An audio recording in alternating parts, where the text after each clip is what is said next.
The moment money stopped representing value, for most of history, money was simple. It represented something real. A coin had value because it was made of metal that was scarce and useful. A person could hold it, test it, weigh it, and verify it. Gold, silver, and copper were difficult to extract, difficult to fake, and widely accepted. Money existed before complex finance. It existed before modern states. It existed before central banks. Its power came from limits. Money did not promise value. It contained value. The value was not symbolic. It was physical. It existed independently of any ruler or institution. When people exchanged money, they were exchanging stored labor, stored resources, and stored trust. Labor that had already been performed, resources that had already been extracted, trust that had already been earned. This meant money could not move faster than work. It could not grow faster than production. It could not exist without effort somewhere in the system. This system had limits, but those limits were visible. Scarcity enforced discipline. Discipline enforced balance. A society could not spend what it had not produced. A ruler could not promise what could not be paid. Expansion required effort, not decree.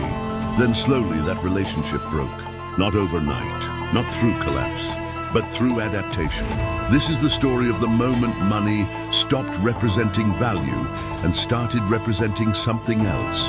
In early economies, money was tied directly to production. If a society produced more goods, more money entered circulation. If production slowed, money became scarce. Money responded to reality. Reality did not respond to money. This created balance. Prices reflected effort. Wages reflected output. Savings reflected restraint. A government could mint coins, but only as fast as metal could be mined. Mining required labor, tools, time, and risk. Every new coin carried the cost of extraction inside it. If a ruler debased coins by mixing cheaper metals, people noticed. The coin weighed less. It rang differently. It wore faster. Markets adjusted. Prices rose. Trust fell. The punishment was immediate. Merchants refused payment. Soldiers demanded more wages. Citizens hoarded older coins. Money enforced discipline. Discipline was not moral. It was mechanical. As trade expanded across continents, carrying metal became risky and inefficient. Ships sank. Caravans were robbed. Transporting wealth became as dangerous as producing it. Merchants began using paper claims instead. These notes represented stored gold held by banks. The paper itself had no value, but it could be exchanged for metal at any time. The promise was clear. The limit remained. This worked because convertibility existed. Anyone holding paper could demand metal. Anyone refusing redemption would lose trust. Paper was not money. It was a receipt. It simplified exchange without removing discipline. It increased efficiency without breaking scarcity. As long as people could redeem paper for gold, trust remained intact. The system still rested on reality. Problems emerged when governments began borrowing heavily. States expanded. Wars grew larger. Administration became expensive. Wars became larger and more expensive. Armies required food, weapons, transport, and pay. Taxation was unpopular.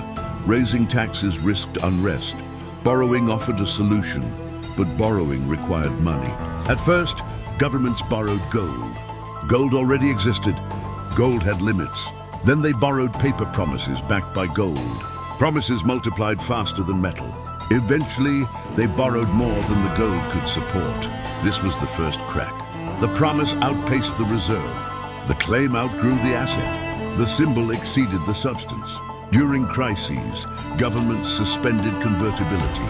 They claimed it was temporary. Gold redemption was paused for the war, for stability, for recovery. Temporary measures felt reasonable. Emergencies justify exceptions. After the crisis passed, convertibility often did not return. Paper remained. Gold stayed locked away. Each suspension weakened the link between money and value. Each exception made the next one easier. Each delay normalized absence. Trust shifted from metal to management. The 20th century accelerated this shift. 2 world wars drained gold reserves across Europe. Governments printed enormous amounts of paper money to fund survival. Industrial production was redirected. Savings were consumed. Debt replaced surplus. After the wars, economies were rebuilt on debt rather than savings. Reconstruction required spending. Spending required borrowing. Borrowing required belief. Money no longer reflected what had been produced. It reflected what was owed. This inverted the relationship. The future was asked to justify the present. Tomorrow was pledged to pay for today. A decisive break occurred when currencies were no longer backed by any physical asset. At that moment, money stopped being a claim on value and became a claim on future confidence. Its worth depended not on scarcity, but on belief. Belief that governments would manage supply responsibly. Belief that debt would remain payable. Belief that tomorrow would justify today's promises. This was a fundamental change. Money stopped describing reality. It started shaping expectations. Once money was no longer tied to value, it became flexible. Governments could create it quickly. Central banks could expand supply without mining or production. Deficits could be funded without immediate consequence. Time replaced discipline. Delay replaced cost. This flexibility felt like progress. Economic downturns could be softened. Crises could be delayed. Growth could be stimulated. Shocks could be absorbed. Cycles could be smoothed. Pain could be postponed. But flexibility came at a cost. Limits disappeared. Feedback weakened. Errors lasted longer. When money represents value, it restrains behavior. Spending requires sacrifice. Borrowing has consequence. Failure is visible.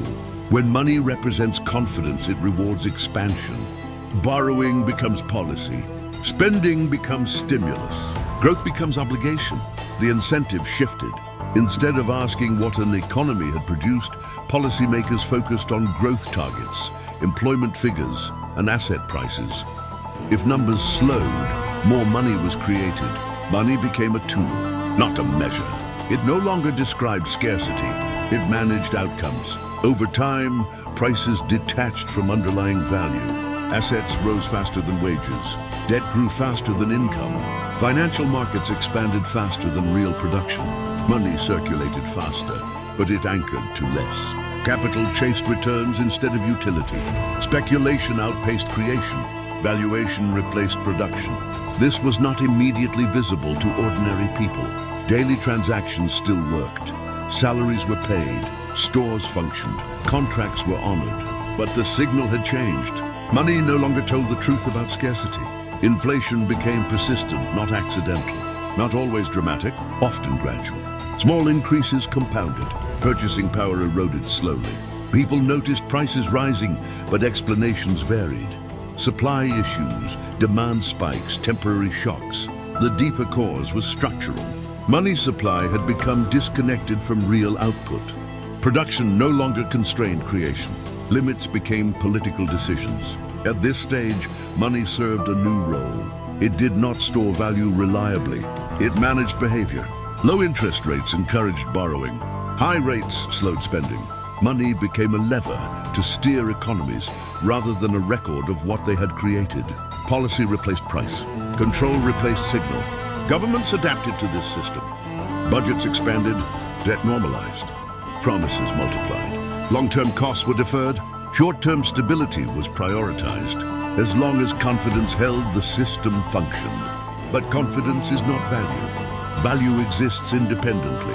Confidence depends on expectation. That difference matters. One is physical. The other is psychological. When money represents value, failure is immediate and visible. When money represents confidence, failure is delayed. Delayed failure feels like stability until it doesn't. Delay concentrates risk. Correction becomes violent. The moment money stopped representing value was not marked by a single announcement or event. It happened quietly, through temporary suspensions that became permanent, through paper claims that outgrew what they claimed to represent, through systems built to manage trust instead of preserve scarcity. Each step felt reasonable. Each decision seemed necessary. Each compromise appeared temporary. Today, money works, but it works differently. It measures policy choices, not production. It reflects confidence, not content. That does not make it fake, but it makes it fragile. Because when money is no longer anchored to value, It is anchored only to belief. And belief, unlike value, can change suddenly. That was the moment money stopped representing value. Not when paper replaced metal, but when promises replaced limits.